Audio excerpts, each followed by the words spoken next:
हाँ भाई, good morning everyone.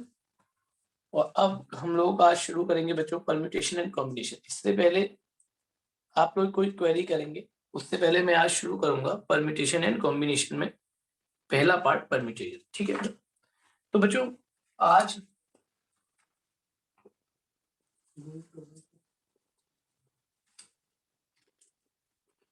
इससे पहले मैं आपको परम्यूटेशन की तरफ ले जाऊं, उससे पहले आज मैं आपको कुछ नोटेशंस की तरफ ले जाऊंगा जो परम्यूटेशंस में, कॉम्बिनेशन में या आगे मैथमेटिक्स में बहुत ज्यादा आपके काम आती है।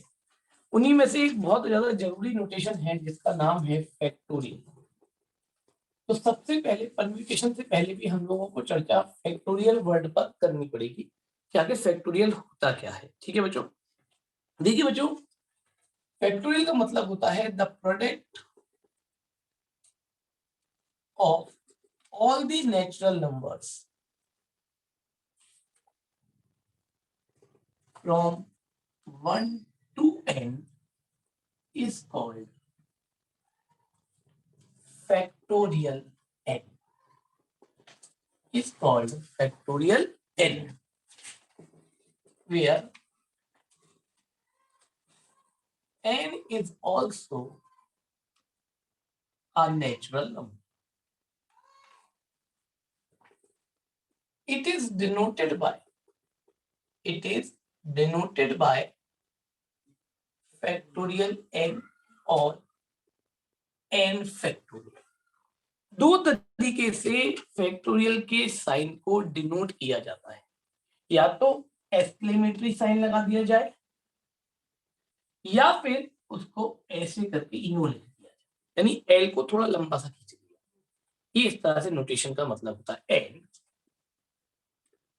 फैक्टोरियल एन मतलब 1 से लेकर एन तक का प्रोडक्ट। 1 से लेकर n तक जितने भी नेचुरल नंबर हैं, उन सबके प्रोडक्ट को उस नंबर का फैक्टोरियल कहा जाता है।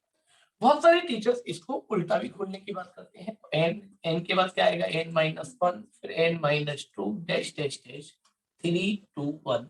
अब भाई a इंटू बी कर लो चाहे b इंटू ए कर लो, फर्क क्या पड़ता है। तो इसी तरह से फैक्टोरियल का सीधा मतलब हमें 1 से लेकर उस नंबर तक, जिस नंबर तक हमसे पूछना चाह रहे हैं, उस नंबर तक का प्रोडक्ट हमें करना होता है, and that is called factorial n, और इसको हम फैक्टोरियल एन कहा करते हैं।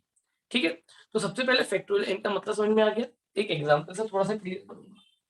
जैसे मान लीजिए कि मुझसे कोई कहे फैक्टोरियल 6 की वैल्यू निकाल दीजिए, तो फैक्टोरियल 6 का मतलब क्या हो गया, 1 से लेकर 6 तक का मल्टीप्लीकेशन। क्यों मेरे बच्चों, यानी कि 720। तो फैक्टोरियल 6 की वैल्यू 720 हो जाती है। बात यहां तक क्लियर हो गई। अब आपको कुछ प्रॉपर्टी से परिचय कराऊंगा। प्रॉपर्टी ऑफ फैक्टोरियल का, ध्यान से सुनिएगा। सबसे पहली प्रॉपर्टी फैक्टोरियल एन। अगर हम फैक्टोरियल में से कोई क्वांटिटी कॉमन निकाल लेते हैं तो अंदर हमेशा एक कम फैक्टोरियल बचता है। बोले ऐसा क्यों, जरा समझाना। तो बिल्कुल, फैक्टोरियल 6 अभी अभी सबने खोलना सीखा था, यही तो था फैक्टोरियल 6। तो मेरे 6 5 4 3 2 1, अगर मैं इस 6 को छोड़ दूं तो क्या ये फैक्टोरियल 5 नहीं है, यानी मैंने 6 अगर बाहर निकाला तो एक कम। अगर क्वेश्चन में इन दोनों को ही छोड़ दूं बेटा, 6 और 5 दोनों को ही छोड़ दूं, तो क्या फैक्टोरियल 4 नहीं है। तो कहने का सीन इतना सा है, बड़ा सिंपल सा सरल सी बात है गौरांग, कि जब भी हम किसी फैक्टोरियल से फैक्टोरियल की क्वांटिटी को कॉमन निकाल देते हैं तो फैक्टोरियल के अंदर हमेशा एक कम, यानी कि एक कम नंबर बचता है। तो अगर मैंने n कॉमन निकाला तो अंदर क्या बचा, n-1। और अगर मैं n-1 भी बाहर निकाल दूं बेटा तो क्या बचेगा अंदर, n-2। बड़ी सीधी सरल से जवाब है। और अगर n-2 भी बाहर निकाल दूं तो भी बचे बोले भैया n-2 भी बाहर निकाल देंगे तो n-3। ये सीधा सीधा फैक्टोरियल की प्रॉपर्टी नंबर 1 कहलाती है, जिसको मैं बच्चों को बड़े सिंपल वर्डों में कहता हूँ कि जब भी फैक्टोरियल के अंदर से हम फैक्टोरियल की क्वांटिटी को कॉमन निकाल देते हैं तो फैक्टोरियल के अंदर एक कम नंबर बचता है। ठीक है, दूसरी प्रॉपर्टी, फैक्टोरियल 0 की वैल्यू हमेशा 1 होती है। ध्यान रखिए, फैक्टोरियल 0 की वैल्यू हमेशा क्या होती है, 1। फैक्टोरियल 0 की वैल्यू 1 होती है। बोले क्यों, आपने तो कहा था ये तो नेचुरल नंबर का प्रोडक्ट होता है। ये इसका एक्सेप्शनल केस है, फैक्टोरियल जीरो हमेशा 1 होता है, ये आपको एक्सेप्शनल केस है यानी याद रखना है। और ये आता कहां से, मैं थोड़ा सा इसका व्यू आपको दिखाता हूँ। अभी अभी मैंने आपको एक प्रॉपर्टी बताई कि अगर फैक्टोरियल n में से n कॉमन निकाल दो तो कितना बचेगा, n माइनस 1 बचेगा, ये बचेगा। तो मेरे बच्चों अगर मैं यहाँ पर पुट कर दूं n इक्वल्स टू 1, n की जगह 1 पुट कर दूं इस पूरी आइडेंटिटी में, तो ये तो हो गया फैक्टोरियल 1, ये हो गया 1 और ये हो गया फैक्टोरियल 0 हो गया। तो साहब फैक्टोरियल 1 की वैल्यू क्या होगी, 1, फैक्टोरियल यानी फैक्टोरियल 0 इक्वल्स टू क्या हो गया, 1 हो गया। मेरी बात हमें समझ में आ गई है। फैक्टोरियल 0 की वैल्यू हमेशा क्या होती है, 1। इसको आप याद रखेंगे, इसको डेफिनेशन से जोड़कर ना, एक एक्सेप्शनल केस, ठीक है। इसके बाद मैं आता हूं तीसरी बात की तरफ। बच्चों के दिमाग में एक बात आ रही होगी कि भैया फैक्टोरियल आप कह रहे हो नेचुरल नंबर, अगर मान लीजिए कोई हमें लिखकर दे दे कि आपको फैक्टोरियल ऑफ 3/2 निकालना है, फ्रैक्शनल क्वांटिटी का फैक्टोरियल निकालना है, या कोई हमसे कहते हैं फैक्टोरियल ऑफ -5 निकालना है, तो हम कैसे निकालें।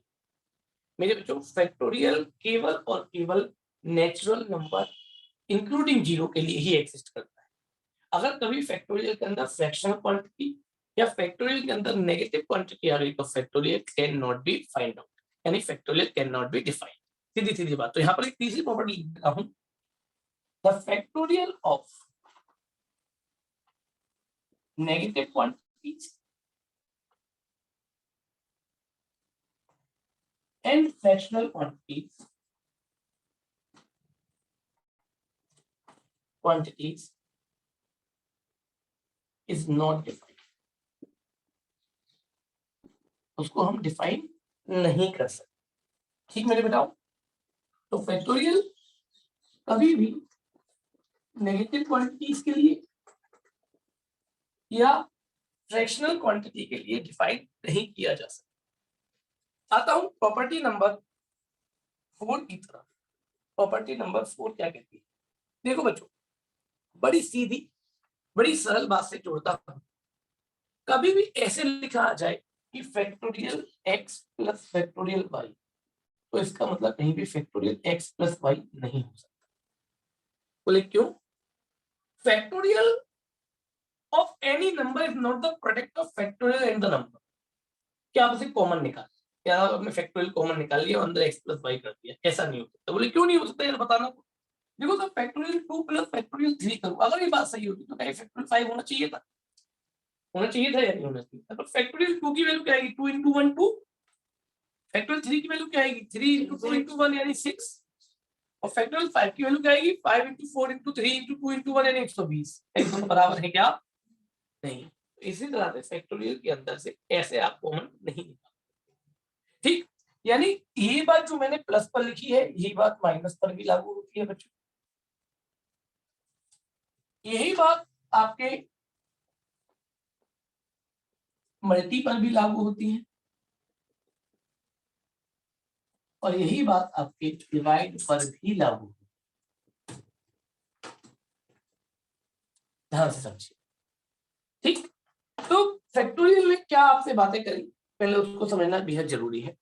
फिर एक बच्चे ने मुझसे कहा कि बोले भैया मान लीजिए कि कभी ऐसे हो कि फैक्टोरियल x हो और m इंटू फैक्टोरियल x हो, ऐसे लिखना है, तो क्या मैं पूरा फैक्टोरियल x कॉमन निकाल सकता हूँ। हाँ सर, पूरा फैक्टोरियल x तो एक सिंगल नंबर है, निकाल सकते हैं आप। इसमें से हमेशा फैक्टोरियल x कॉमन निकाल सकते हैं, तो 1 प्लस m हो जाए। मेरी बात समझे, यानी पूरी फैक्टोरियल क्वांटिटी आप कॉमन निकाल सकते हैं, खाली फैक्टोरियल का साइन कॉमन नहीं निकाल सकते। आप लोग ट्रिग्नोमेट्री पढ़कर आए हैं, याद है वहां पर मैं क्या कहता था, खाली साइन कॉमन नहीं आ सकता, साइन एक्स कॉमन आ सकता। इसी तरह से खाली फैक्टोरियल सिंबल कॉमन नहीं आ सकता, सिंबल कैसे कॉमन आए, पूरा फैक्टोरियल विद नंबर। बात यहां तक क्लियर हो गई मेरे को डाउट। इसी के बाद एक और बहुत अच्छी सी बात पूछूंगा, ऑब्जेक्टिव में पूछते हैं बच्चों कि भाई क्या फैक्टोरियल की वैल्यू कभी नेगेटिव की हो सकती है। बोले साहब ये प्रोडक्टिव नेचुरल नंबर का है तो नेगेटिव कहां से होगी। क्या कभी फैक्टोरियल की वैल्यू फ्रैक्शन की हो सकती है, नहीं। बोले नहीं साहब ऐसे कैसे हो जाएगी, जब ये प्रोडक्ट ही नेचुरल नंबर का है, प्रोडक्ट है नेचुरल नंबर का, तो वहां कोई फ्रैक्शनल क्वांटिटी है। तो देखिए क्या सवाल आया है आप लोगों के स्कूल के लेवल पर, उन्होंने क्या किया, 4 ऑप्शन लिख दिए और पूछा what can not be the value of the number of any factorial, यानी किसी भी नंबर के फैक्टोरियल की वैल्यू कौन सी नहीं हो सकती, और उन्होंने 4 ऑप्शन लिख दिए कौन सी नहीं, कौन सी हो सकती है, सॉरी कौन सी हो सकती है।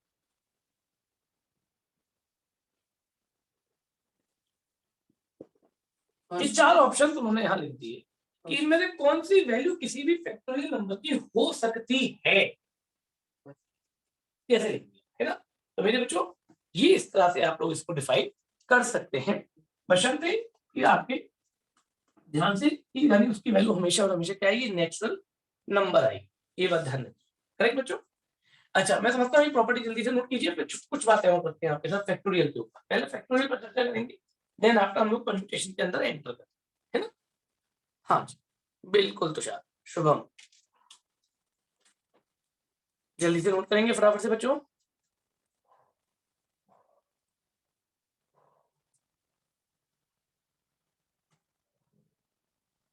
हाँ भाई शो में शिवेश अग्रवाल, अभी इनकी गुड मॉर्निंग नहीं हुई। तो भाई शुभम,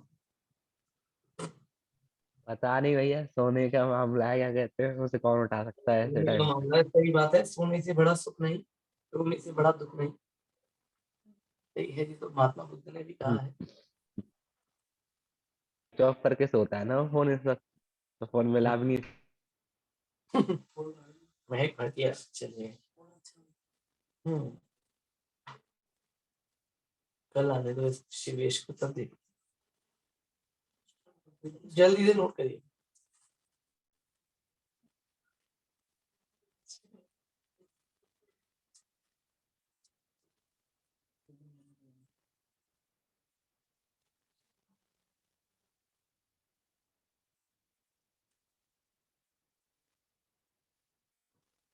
हो गया बच्चों, सबके नोट हो गया होगा, जल्दी करो फटाफट।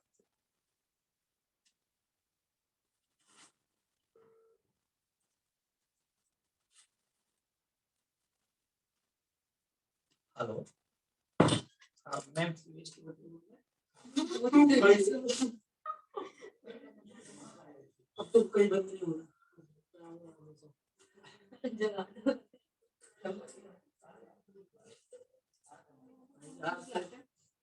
अब पढ़ेंगे उसमें।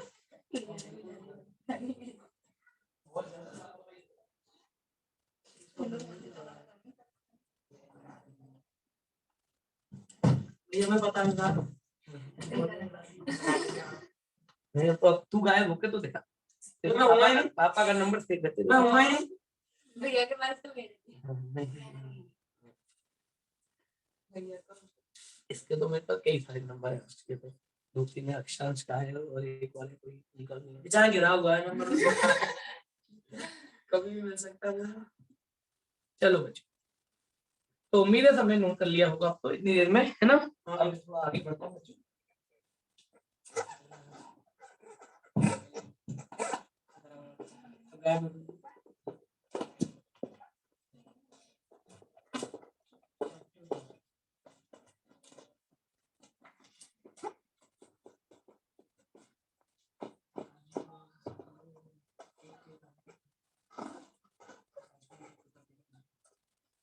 हाँ चलिए सर, अब आगे बढ़ते हैं थोड़ा सा। मुझे उम्मीद है कि सबने फैक्टोरियल का मतलब समझा होगा, फैक्टोरियल की वैल्यू कैसे निकालनी। अब कुछ एक एग्जांपल आपसे फैक्टोरियल कैलकुलेशन को समझाने के लिए लिखता हूँ बोर्ड पर। देखिए सर, पहला एग्जांपल लिखता हूँ, बड़ा बढ़िया सा एग्जांपल है, सब मुझे बच्चों को समझाने में मजा आता है। फाइंड एन, एन की वैल्यू निकाल, ये मैंने कल क्लास में भी लिया जब मैंने ऑफलाइन क्लास ली थी। तो factorial n plus 1 equals to 30 times of factorial n minus 1। ठीक, तो मेरे बच्चों अगर मैं इस फैक्टोरियल में से n प्लस 1 कॉमन निकाल लूं तो अंदर कितना बचेगा, बोले एक कम n, और अगर n भी कॉमन निकाल लूं तो कितना बचेगा, बोले यार ये क्या बात पूछ रहे हो, बड़ा सिंपल सी बात है, एक कम ही बचे, n माइनस 1 बचे। तो n माइनस 1 से n माइनस 1 कट गया, n square plus n equals to 30 रह गया, n square plus n minus 30 हो गया, n minus 6, n plus 6, n minus 5 में फैक्टर हो गए, है ना। तो n बराबर माइनस 6 आ गया और n बराबर 5 आ गया, नेगेटिव हो नहीं सकती, क्योंकि फैक्टोरियल नेगेटिव क्वांटिटी को एक्सेप्ट नहीं करता, इसलिए केवल और केवल हमारा n इक्वल्स टू क्या आ गया 5, और यही हमारा मेरे बेटा आंसर भी। यानी मैंने आपको पहले एग्जांपल से फैक्टोरियल की कैलकुलेशंस को सॉल्व करना है। बिल्कुल n+1 अगर हम कॉमन निकालें, n+1 अगर हम कॉमन निकालें तो अंदर क्या रह जाएगा n, एक कम n भी निकाल दे तो n-1, वही मैंने लिखा। आप यहाँ पर दीपक एक क्वेरी कर सकते हैं, बोले आपने इसी में से क्यों निकाले, इसमें से क्यों नहीं निकाले? भाई हम बड़े में से कॉमन निकालेंगे तभी तो छोटे के पास पहुंच जाएंगे, छोटे में से कॉमन निकालने बैठ जाए तो और कम नहीं हो जाएगा, तो इसीलिए हम दोनों में से जो बड़ा नंबर होता है हम उसमें। ठीक है साहब? अच्छा साहब, इसके बाद मैं आपको एक और एग्जाम्पल की तरफ ले जाऊंगा, बड़ा बढ़िया एग्जाम्पल है, पेपर में बहुत सारी बार रिपीट हुआ है बच्चों के लिए। Factorial 2n upon factorial n equals to prove करना है। ये सवाल कई बार बच्चों के लिए रिपीट हुआ है, मैं आज आप लोगों को जो वर्कशीट देने वाला हूं उसमें भी ये सवाल आपको हम करने के लिए देंगे। ये मुझे प्रूव करना है। Factorial 2n upon factorial n equals to 1 3 5 से लेके 2n - 1 तक into 2 to the power n, ये मुझे प्रूव करना है। हाँ जी, मैंने शुरुआत करने की, ध्यान से देखिएगा मैं क्या कर रहा हूँ। मैं ये सारे एग्जाम्पल जो आपके लिए लिख रहा हूँ, मेरा उद्देश्य है कि आप लोग फैक्टोरियल की कैलकुलेशंस को पहले प्रॉपर समझ लें, क्योंकि देखिए फैक्टोरियल का यूज केवल परम्यूटेशन कॉम्बिनेशन में ही नहीं, बाइनोमियल में भी होना है, आगे एक्सपोनेंशियल सीरीज लॉगरिथम सीरीज में भी होना है, तो ये सब चीजें आपको बहुत वेल ट्रेटेड आनी चाहिए, है ना? तो बच्चों LHS factorial 2n upon factorial, factorial 2n का मतलब क्या? बोले 1 से लेके 2n तक का प्रोडक्ट, यही मतलब तो है। जैसे फैक्टोरियल 5 होता है साहब, क्या करते हैं, बोले 1 से लेके 5 तक का प्रोडक्ट, तो 1 से लेके 2n तक का, तो मेरे बच्चों 1 2 3 4 5 से लेकर 2n से पहले क्या आएगा 2n - 1 2n तक का प्रोडक्ट, यानी एक सीक्वेंस की वजह से लिखती है। क्यों साहब, यहाँ तक मेरी बात समझ में आती है? और अपॉन में फैक्टोरियल n हो गया, क्यों बेटा, यहाँ तक मेरी बात ठीक? अच्छा एक बार RHS की तरफ निगाह डालें तो क्या आ रहा है, कोई भैया ऑड ऑड नंबर एक साथ छाटे हुए हैं, दिवाली n और इवन एक साथ, मतलब इवन तो है ही नहीं, कोई बात नहीं, हमने ऑड ऑड ऑड ऑड एक साथ छाटी, पहले ऑड ऑड तो निकाले, तब मैंने यहाँ तक कॉमन निकाल लिया। मानसी मेरे पास 2 4 6 अप टू 2n बच गया, तो बुड्ढा अपॉन में फैक्टोरियल n तो था या नहीं था? क्यों भाई, इसमें से क्या कॉमन आ रहा है, 2 4 6 अप टू 2n में से, बोले भैया 2 2 सब में से ले सकते हो, बट ये प्लस नहीं है, तो जितनी बार भी 2 लेंगे उतना बार मल्टीप्लाई होता चला जाएगा, यानी अगर मैं 2 इसमें से 2 इसमें से 2 इसमें से 2 इसमें से उठाऊं तो 2 की पावर n टाइम्स आ जाएगा कि नहीं आ जाएगा? भाई प्लस होता तो एक ही बार 2 कॉमन आता, पर इनटू है। बोले और क्लियर करना इस बात को, मैं बिल्कुल ऐसे क्लियर करता हूँ, 2 × 4 × 6 × 8 ये है ना, 2 का मतलब 2 × 1, 4 का मतलब 2 × 2, 6 का मतलब 2 × 3, टेस्ट टेस्ट टेस्ट ऐसे होता रहेगा, 2 2 2 2 तो एक साथ रख लिए मैंने सारे, मल्टी तो है सब, और मेरे बच्चों 1 2 3 ऐसे रख दिए, तो देखो हर एक में से 2 2 2 2 आ गया ना, तो अगर मैं यहाँ पर देखूं इस स्टेप को थोड़ा ध्यान से देखना मेरे को, डाउन 2n - 1 2 2 2 2 कितनी टाइम्स, बोले भैया n टाइम्स, क्योंकि n नंबर है, जैसे यहाँ 3 लिखे तो 3 ही बार हो गया, 4 लिखता तो 4 बार हो जाता, n n बार क्या बचा क्वेश्चन के अंदर, बोले 1 2 3 अप टू n तक, और अपॉन में क्या हो गया मेरे बच्चों फैक्टोरियल n, क्या ये फैक्टोरियल n नहीं है? भाई 1 से लेके n तक का प्रोडक्ट फैक्टोरियल n तो होता है, तो देखना क्या प्रूविंग आ गई क्या बच्चों, और यही आपका आंसर है भी 1 3 5 से लेके 2n, तो फैक्टोरियल को ट्रीट करना सीखिए कि कैसे उसको हम लोग ट्रीट करना है, कैसे उसको हमें कॉमन निकालना है, थोड़ा सा ध्यान से अच्छी तरह से नोट कीजिए। चलिए फटाफट नोट कीजिए, मैं बोर्ड पर ऑफ करूंगा, ठीक, जल्दी से नोट करेंगे। हाँ भाई Shivesh the maths lover, welcome Shivesh, good morning. Good morning sir. हाँ शिवेश आके आके खुली है, कॉफी कॉफी भिजवाओ। सर वो क्या हुआ था, आपने परसों मना कर दी थी, अब आपने ले ली थी, एक इसलिए मैं सेकंड, सोफे नहीं रात उठा। को आपने मैसेज खोलकर देखे हैं, तो भेजो, परसों भी मैंने ये कहा था कि मैं सुबह की क्लास लूंगा लगभग 8:30 बजे की, और शायद शुभम चौधरी भी उस समय अवेलेबल थे श्रेष्ठतम एस लवर। क्या भाई? सर हाँ आपकी भैया आवाज कट कट के आ रही है। हाँ नहीं नहीं, मतलब की जगह तो आवाज ऑब्वियसली कटी जाती है।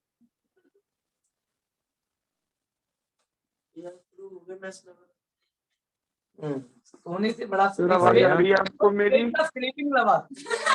तुम ये लिखो अपने आगे बजाय मैथ लवर लिखने के। मुझे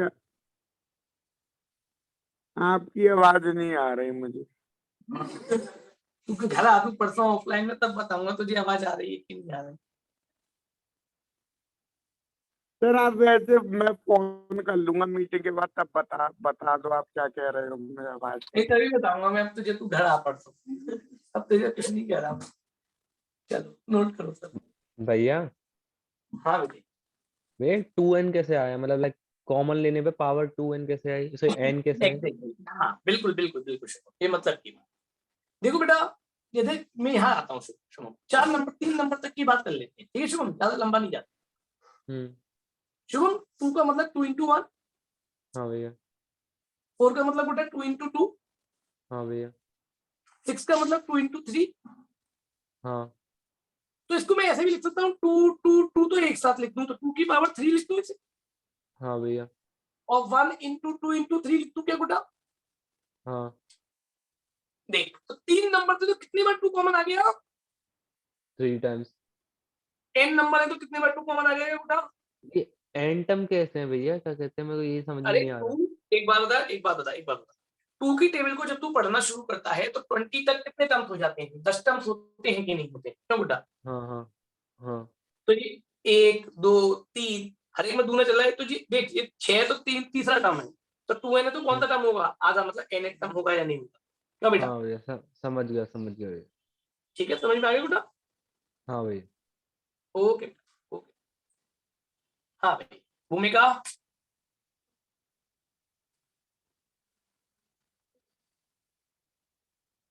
ठीक, चलो बच्चों, तो अब मैं इसको तो रफ कर रहा हूँ बोर्ड पर से, उम्मीद है सबने नोट कर लिया होगा इतनी देर में। आपसे एक दो छोटी छोटी बातें और मुझे फैक्टोरियल के बारे में करनी है, फिर उसके बाद मैं आपके साथ आगे बढ़ूंगा। देखिए बच्चों, सबसे पहले मैं फैक्टोरियल के एलसीएम और एचसीएफ की बात करूंगा, है ना? एलसीएम और एचसीएफ कैसे निकाले जाए फैक्टोरियल के बच्चों? तो देखो, एलसीएम ऑफ फैक्टोरियल मैं आपसे प्रैक्टिकली पूछता हूं, इसको मैं स्टेटमेंट में लिखाऊंगा। फैक्टोरियल 4, फैक्टोरियल 5, फैक्टोरियल 6, ये लिखा है। तो भाई अगर मैं आपसे कहूं इन तीनों का एलसीएम लेना है तो क्या है? कोई सोच कर बताए, कोई भी। बोले भैया नहीं शुभम, इसी में है। आज देखो कि दोनों का कॉमन टॉपिक है ना। हाँ, फैक्टोरियल 1। फैक्टोरियल 1। 6। अरे भाई फैक्टोरियल 6। एक बात बताओ, 2 4 6 का एलसीएम क्या लेते हैं? 2 4 8 का एलसीएम क्या लेते हैं? क्यों भाई? 8। क्यों? 8। बोले 8 के अंदर 4 भी है मल्टीपल में और 8 के अंदर 2 भी है, तो क्या मेरे बच्चों फैक्टोरियल 6 के अंदर फैक्टोरियल 5 नहीं है? और फैक्टोरियल 5 के अंदर फैक्टोरियल 4 नहीं है या नहीं? तो यानी एलसीएम जो भी होता है वो बड़े नंबर का फैक्टोरियल आता है, क्योंकि बड़े नंबर के फैक्टोरियल के अंदर सारे छोटे नंबर के फैक्टोरियल तो ऑलरेडी पहले से होते हैं। अब मान लो फैक्टोरियल 3 और फैक्टोरियल 8 का एलसीएम निकालने के लिए कहे, ऑब्वियसली फैक्टोरियल 8 आएगा। क्यों आएगा? क्योंकि फैक्टोरियल 3 इसके अंदर मल्टीपल में है। तो यानी एलसीएम किन्हीं भी कई सारी फैक्टोरियल क्वांटिटीज का अगर हमें एलसीएम लेना हो तो जो सबसे बड़े नंबर का फैक्टोरियल होता है वो उसका एलसीएम होता है। और एचसीएफ क्या होता है? सबसे छोटा। ये सबसे छोटा होता है उस समय कॉमन होता है, तो इसीलिए वो सबका सबसे छोटा एचसीएफ होता है। तो लिखेंगे इस स्टेटमेंट को, the LCM of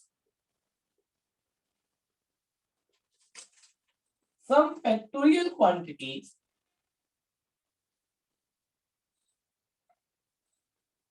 is always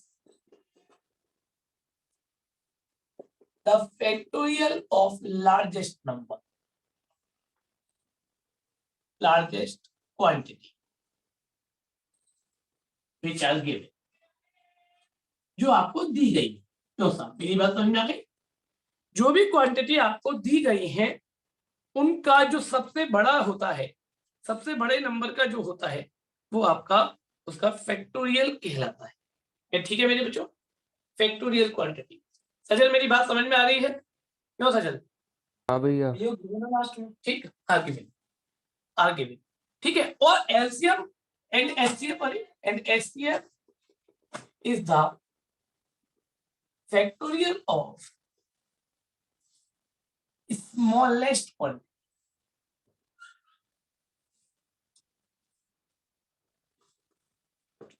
factorial of smallest quantity. तो ध्यान रखिएगा, आपसे एज अ बायो पूछा जा सकता है ना, या एज अ छोटे क्वेश्चन पर पूछा जा सकता है कि भाई एक नंबर का फैक्टोरियल क्या होगा। ऐसे लिख देंगे एक्स बाई जेड, लिख देंगे x less than y less than Z.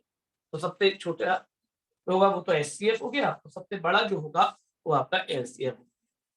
क्यों भाई? तो फैक्टोरियल का मीनिंग सीन समझ में आ गया सबको? जीरो हुआ तो जीरो फैक्टोरियल बेटा, फैक्टोरियल में जीरो कभी एलसीएम में नहीं, उसमें हम 1 खोल दे, ठीक है ना, उसके लिए एलसीएम कभी 1 है ना, तो उसका आंसर 1 हो गया, ठीक है ना। तो फैक्टोरियल जीरो इज ऑलवेज ठीक। देखो मैंने आपको पहले भी कहा, मैं फैक्टोरियल पर जितनी भी चर्चा कर रहा हूँ वो नेचुरल नंबर के लिए कर। फैक्टोरियल जीरो तो केवल एक एक्सेप्शनल केस है। आप लोग डेफिनेशन भी नोट कीजिए, मैंने डेफिनेशन में ये नहीं लिखा होल नंबर का फैक्टोरियल, मैंने वहां क्या लिखा, नेचुरल नंबर का। फैक्टोरियल 0 1 होता है, ये केवल एक एक्सेप्शनल केस है, पर फैक्टोरियल सही मायने में काम करता है केवल नेचुरल नंबर्स के। ठीक है मेरे बच्चों, उम्मीद है जल्दी जल्दी नोट कर रहे होंगे सभी, है ना। ठीक, बढ़ते हैं आगे।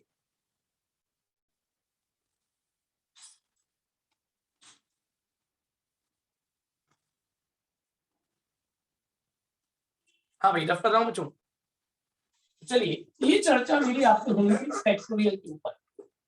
एप्लाइड वाले 0.1 एक्सरसाइज निकाल रहे हैं, और जो स्टैंडर्ड वाले हैं वो अपनी एनसीईआरटी से 0.2 निकाल रहे हैं। और देखिए क्या ओरली 5 मिनट का काम है, आप कर सकते हैं कि नहीं। एप्लाइड वाले 0.1 और स्टैंडर्ड वाले 0.2 7.2।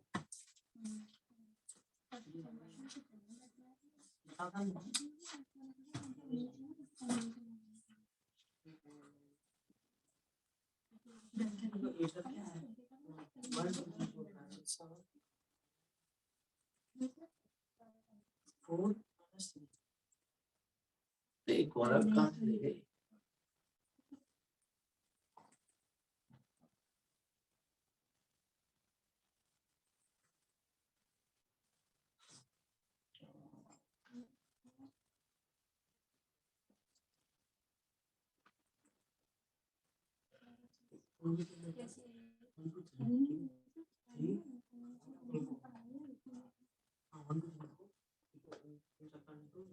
हाँ भाई हो जाएगी भैया। ठीक है ना, बहुत आसान सी, बहुत छोटी सी एक्सरसाइज है, बहुत सिंपल सा काम, आप लोग बड़े आराम से कर सकते हैं। ठीक है बच्चों, ये तो मैंने आप लोगों से चर्चा करी फैक्टोरियल के ऊपर पहले, है ना। अब मैं आपसे चर्चा करूंगा गुड्डा, एक मिनट मेरा फोकस सही कर। हाँ ठीक, चलो बच्चों, तो मैं बात कर रहा था आप लोगों के साथ अब परम्यूटेशन। यहां से आता हूं अपने मेन मुद्दे की तरफ। अभी तो मैंने आपको इसका बेस तैयार किया, अब मैं आता हूं परम्यूटेशन की तरफ कि आगे परम्यूटेशन होता क्या है। देखो मेरे गुड्डा, परम्यूटेशन को कोई मुझसे एक वर्ड में डिफाइन करने के लिए कहे ना कि एक वर्ड में परम्यूटेशन का मतलब समझाऊं, तो मैं कहूंगा सीधा अरेंजमेंट। चीजों को अरेंज करने के जितने तरीके होते हैं उन तरीकों को परम्यूटेशंस कहा जाता है। बोले एग्जाम्पल समझाइए। एग्जाम्पल जैसे एग्जाम्पल के तौर पर मेरे पास ये 3 अलग अलग तरह के पेन, ठीक है, तीनों अलग अलग तरह के दिख रहे हैं। एक ग्रीन है, एक ब्लैक प्रिंटेड है और एक प्लेन है, दिख रहे हैं। इन 3 पेनों को मैं अगर एक के नीचे एक ऐसे अरेंज करूंगा, मैं बहुत सारे तरीके से अरेंज कर सकता हूँ। कभी इसे ऊपर, इसे बीच, कभी इसे ऊपर, इसे बीच में कर सकता हूँ या नहीं कर सकता। तो ऐसे चीजों को अरेंज करने के बहुत सारे तरीके बन सकते हैं। जैसे एग्जाम्पल मैं आपको बहुत सारे एग्जाम्पल देता हूँ। नंबर 1, सबसे पहला एग्जाम्पल, मैंने आपसे कहा कि भैया आपके पास 4 किताबें हैं, आपको इनको अलमारी में सेट करना है क्रम से। अब मैंने आपको नहीं बताया, तो दीपक ने ABCD बुक 4 थी, दीपक ने सबसे पहले A लगाई, फिर B लगाई, फिर C लगाई, फिर D लगाई। हर्ष बोला नहीं यार ये बुक थोड़ी सी मोटी है, इसको मैं चेंज करना है। तो हर्ष ने क्या किया, उसको बी को पहले लगा दिया, ए को पीछे कर दिया। तो ऐसे कर करके बहुत सारे अलग अलग अरेंजमेंट बन सकते हैं। That is called the permutation. बोले और एग्जाम्पल दीजिए। ठीक है, मेरी क्लास में 5 बच्चे बैठे, मैंने कहा इन 5 बच्चों को मैं एक लाइन में बैठाना चाहता हूँ। तो मैं किसी भी बच्चे को पहले नंबर पर, किसी भी बच्चे को दूसरे नंबर पर, तीसरे, चौथे, पांचवे, और इनको आगे पीछे करके मैं बहुत अलग अलग तरह के अरेंजमेंट्स तैयार कर सकता हूँ। That is called the permutation. और एग्जाम्पल लेते हैं, मैंने एक राउंड टेबल बैठाई और उसके चारों कुर्सियां लगा दी, और मैंने कहा यार इस पर बच्चों को अरेंज करना है। तो मैं बहुत तरीके से बच्चों को बैठा सकता हूँ या नहीं। पहली कुर्सी पर दीपक को बैठाया, दूसरी कुर्सी पर गुंजन को बैठाया, तीसरी कुर्सी पर कौशिक को बैठाया, या फिर पलट दिया, पहली कुर्सी पर कौशिक को बैठाया, दूसरी कुर्सी पर दीपक को बैठाया, तीसरी कुर्सी पर गुंजन को बैठाया। तो ऐसे बहुत सारे अरेंजमेंट में आप तैयार कर सकता हूँ। That is called the permutation. और सुनिए, जैसे मैंने 5 बॉक्स रख दिए और मैंने काव्या से कहा कि काव्या ये तेरे पास 20 गेंदे हैं और ये 20 गेंदे तुझे इन 5 बॉक्सों के अंदर डिस्ट्रीब्यूट करनी, किसी में भी कितनी भी डाल सकते हैं। तो काव्या क्या क्या कर सकती है, बोले भैया मैं पूरी की पूरी 20 पहले वाले बॉक्स में डाल सकती हूँ, मैं पूरी की पूरी ऐसा भी कर सकती हूँ 10 पहले में डालूं, 2 दूसरे में डालूं, 2 दूसरे में डालूं, कैसे डाल सकती हूँ। यानी वो बहुत सारे अलग अलग तरीके से उन 20 गेंदों को उन 5 बॉक्सेस में डिस्ट्रीब्यूट कर सकती है। That is also called a permutation. एक और एग्जाम्पल समझते हैं। मैंने आप लोगों से कहा भैया आपके पास डिजिट्स है 1 2 3 4 5 मैंने दे दिया, और इनसे आपको 3 डिजिट्स के नंबर बनाने हैं, 3 डिजिट्स के नंबर बनाने, यानी इन डिजिट्स का यूज करके। तो बोले भैया क्यों नहीं बना सकता, बहुत सारे तरह के नंबर बना सकता हूँ, कोई भी 3 ले सकता हूँ, उससे नंबर बन सकता है। 1 2 3 3 4 5 बन सकता है या नहीं बन सकता है। That is called the permutation. यानी यहाँ चीजों को अरेंज करने की बात आती है, वहां हम उसे परम्यूटेशंस कहा करते हैं। तो अगर मैं सबसे सिंपल डेफिनेशन की तरफ जाऊं परम्यूटेशन की, तो वो बड़ी सीधी सी है, the number of ways for arranging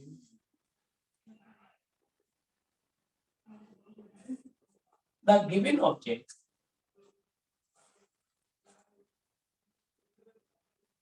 is called permutation. Permutation कहा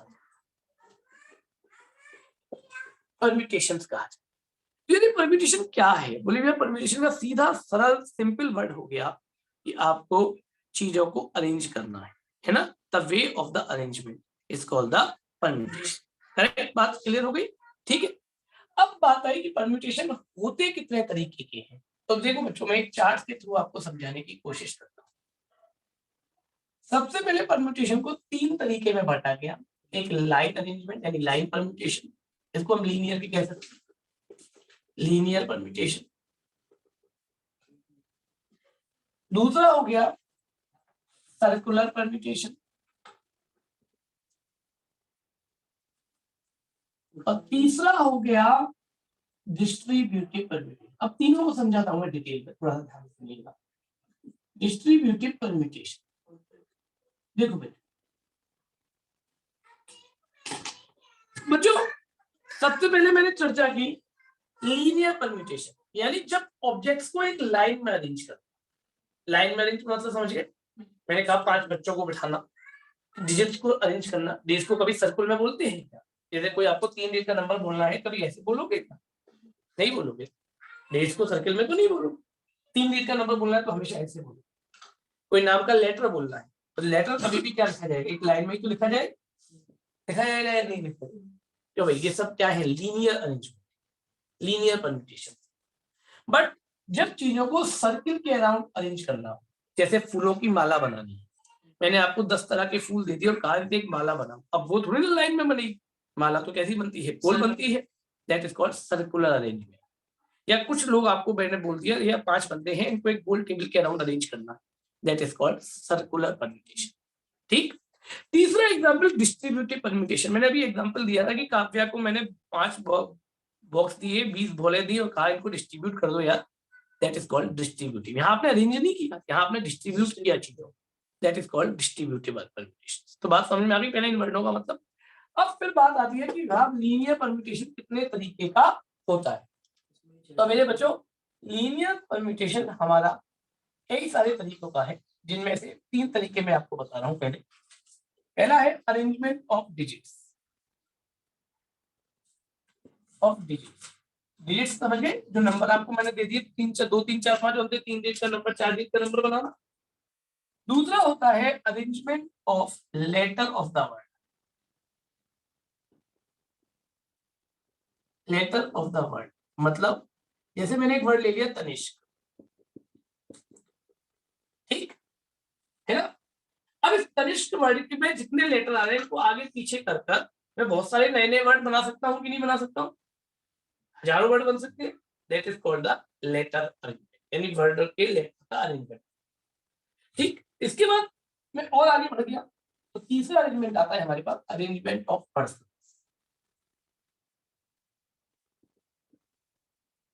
पर्सन्स का अरेंजमेंट क्या भाई? Arrangement of person. हाँ बस शुभम, यही तो थोड़ा दिक्कत है। शुभम कह रहा है भैया स्कूल में तो ये कुछ भी नहीं पढ़ाया था, डायरेक्ट परम्यूटेशन पढ़ा दिया था, थोड़ा सा दिक्कत होता है शुभम इसीलिए। हाँ भाई, arrangement of digits, arrangement of letter of word and arrangement of person, तीन तरह के अरेंजमेंट हमारे सिलेबस में बताए गए। डिजिट्स अरेंजमेंट समझ में आ गया, वर्ड अरेंजमेंट समझ में आ गया, और तीसरा आपका पर्सन अरेंजमेंट समझ में आ गया। क्या होता है मैंने प्रैक्टिकली भी कई सिचुएशंस आपके सामने रखी थी, है ना। अब आता है ये जो अरेंजमेंट ऑफ डिजिट है, ये भी दो तरह का, विद रिपीटेशन और विदाउट रिपीटेशन। हाँ, विद रिपीटेशन और विदाउट रिपीटेशन, ये भी दो तरीके का। विद रिपीटेशन, अच्छा arrangement of letter of the word ये कुछ नहीं होता, ये एक ही तरह का होता है, और अरेंजमेंट ऑफ पर्सन भी एक ही, ठीक है। तो अब आपसे मैं आज चर्चा करने जा रहा हूं अरेंजमेंट ऑफ डिजिट्स, है ना। सबसे पहले आज हमारी इस पर चर्चा, तो जल्दी से नोट करेंगे इस चार्ट को, आगे बढ़ते हैं बच्चों। शुभम समझ में आ रहा है वैसे क्या भाई? शुभम अग्रवाल, हाँ भैया आ रहा है। ठीक है डन। तू कल क्यों नहीं आया था भाई वहां पर? भैया कल काम लग गया था थोड़ा सा। काम वाम मत लगाओ भाई, पढ़ाई को सबसे प्रायोरिटी पे रखो। चल आगे बढ़ते हैं, फटाफट से नोट करेंगे बेटा, अभी बहुत सारी बातें बतानी है, समय थोड़ा कम।